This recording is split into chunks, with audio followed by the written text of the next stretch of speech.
आखिर ईश्वर ने दुख की रचना क्यों की है? दुख की रचना ये ईश्वर ने नहीं की है।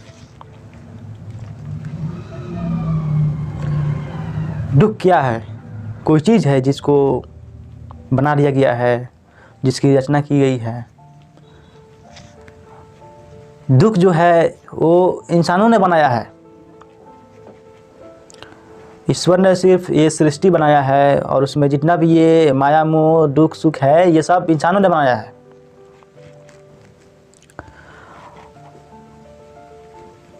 ये जो दुख है हमें परेशान करती है जीवन में, लेकिन ये ज़रूरी भी है। बिना दुख का सुख हो ही नहीं सकता है। तुम सुखी इसीलिए हो, अपने आप को कहते हो कि मैं सुखी हूँ, क्योंकि तुम्हें दुख नहीं है। तो कहीं ना कहीं अगर दुख का अस्तित्व है तभी सुख है, दुख नहीं है तो सुखी भी नहीं है।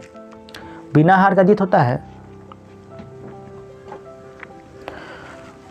तो कुछ ऐसी चीज़ें हैं दुनिया में जो कि होनी ज़रूरी हैं, तभी इसीलिए हैं, तो ये दुनिया चल पा रहा है। बहुत ऐसी चीज़ें हैं दुनिया में जिसका अनुकूल और प्रतिकूल दोनों ही है और वो ज़रूरी भी है। जैसे दुख सुख हो गया, जैसे ठंडी गर्मी हो गया, हार जीत हो गया, ये सब प्रतिकूल अनुकूल है एक दूसरे के।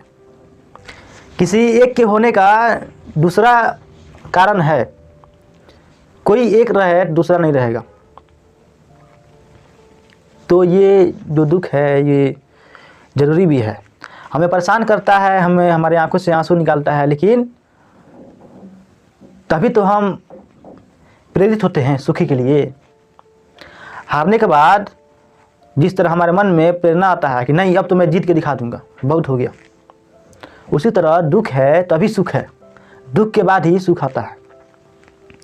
तो इसकी रचना कोई ईश्वर ने नहीं की है, ये हम इंसानों ने ही अपने कर्मों से, अपने जीवन के तरीक़ों से इस नए दुख को सुख को जन्म दिया है।